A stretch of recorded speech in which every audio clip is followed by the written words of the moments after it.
It is August. Beekeeping, well, honey flow is basically over. Unless I get a crop off the goldenrod, which I don't think I will because it's not coming up very heavily like I thought it would. But what I got to start thinking about,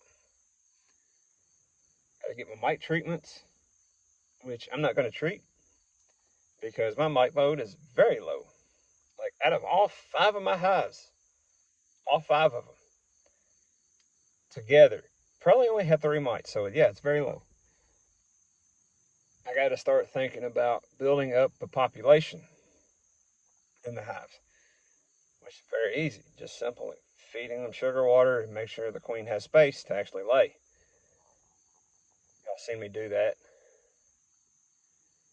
I've also got to start thinking about what I'm going to plant for next year. And the plants that I'm going to put out today, I probably won't see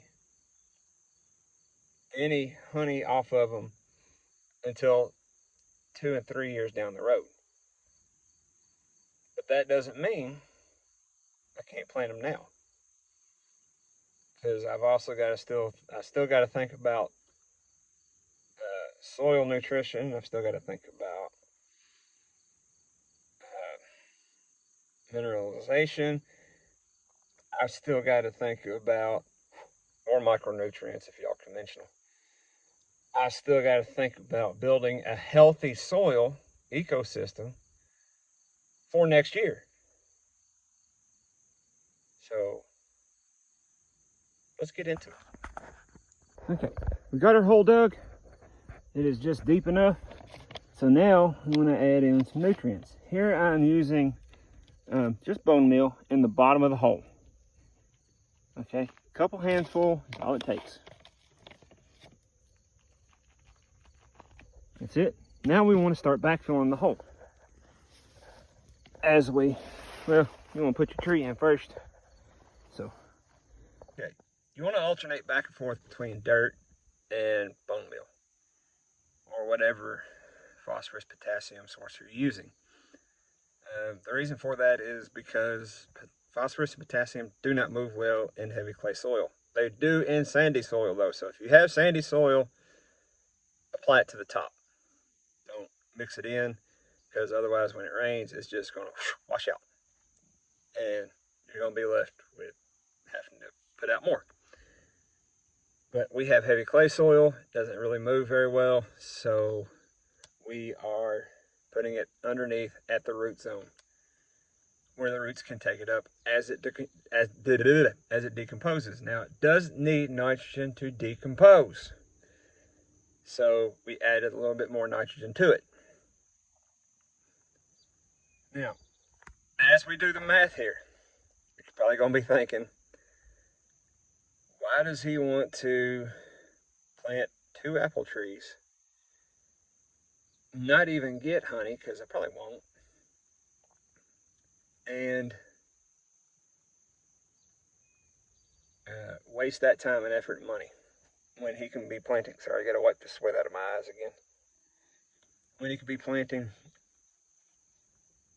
the crimson clover and get 300 pounds per acre. One is I spend a whole lot less money on this, and I am just after feeding the bees, and that'll be roughly a pound of nectar with these 2 trees that I don't have to feed, which means that's about not a gallon,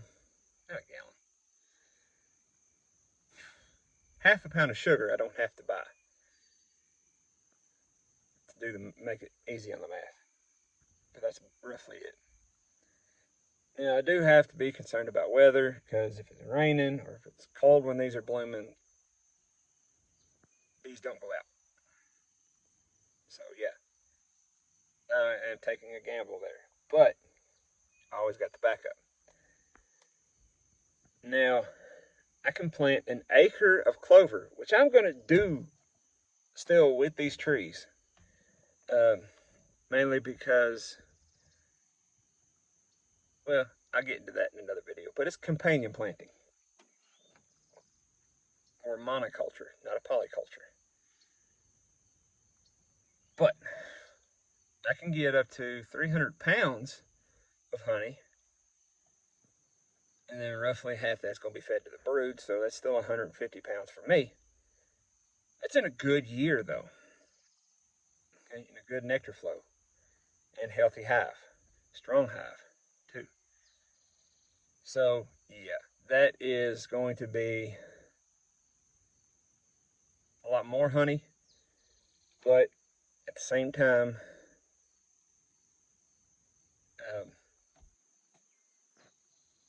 30 bucks.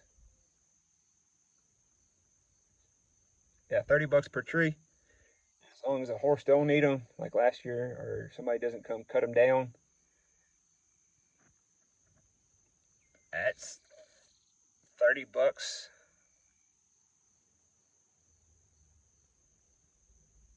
You know, for ultimately 10, 12 years ish, as long as they produce apples, I don't have to worry about it. And that's also apples that I'm going to eat.